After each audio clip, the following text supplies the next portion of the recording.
ఇప్పుడు మీరు చూస్తున్నది నాయకనహట్టి శ్రీ గురు తిప్పేరుద్రస్వామి రథోత్సవం. వీరిని తిప్పేస్వామి అని కూడా పిలుస్తారు. నాయకనహట్టి కర్ణాటక రాష్ట్రంలోని చిత్రదుర్గ జిల్లా చళికెరే తాలూకాలోని ఒక చిన్న గ్రామం.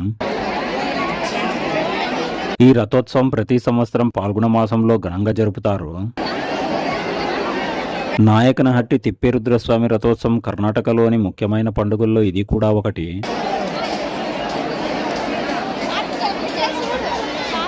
ఈ రథోత్సవం శ్రీ గురు తిప్పేరుద్రస్వామి భక్తులకు ఒక పెద్ద వేడుక. చాలా మంది భక్తులు వారి మొక్కుబడులను చెల్లించడానికి ఇక్కడ వస్తుంటారు. ఈ రథోత్సవానికి కర్ణాటక రాష్ట్రంలోని వారే కాకుండా తెలుగు రాష్ట్రాల వారు కూడా ఎక్కువగా వస్తుంటారు. నేను ఇక్కడికి రావడం రెండోసారి, కానీ ఇంతమంది జనాన్ని చూడడం మాత్రం మొదటిసారి. ఎక్కడ చూసినా జనమే. ఉన్న రోడ్లు సాలక మిద్దెలు మేడులు ఎక్కి మరీ రథోత్సవాన్ని చూస్తున్నారు భక్తులు. వేలాది మంది భక్తులు అయితే స్వామివారి ఊరేగింపును చూడ్డానికైతే వచ్చారు. సాధారణంగా అన్ని రథోత్సవాల్లో దేవుళ్ళ విగ్రహాలను అయితే ఊరేగిస్తారు.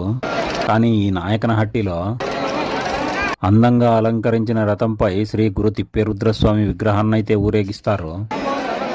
వాళ్ళ మనసులో ఉన్న కోర్కెలు నెరవేరాలని వచ్చిన భక్తులు రథాన్ని లాగుతారు. ఇలా రథాన్ని లాగడం వారికి శుభంగా భావిస్తారు. ఈ రథోత్సవంలో సాంస్కృతిక కార్యక్రమాలు కూడా జరుగుతాయి. ఒక్కసారైనా నాయకనహట్టి తిప్పేరుద్రస్వామి జాతర చూడాలి అనుకునేవారు కర్ణాటక, తెలుగు రాష్ట్రాల్లో చాలా మంది ఉన్నారు.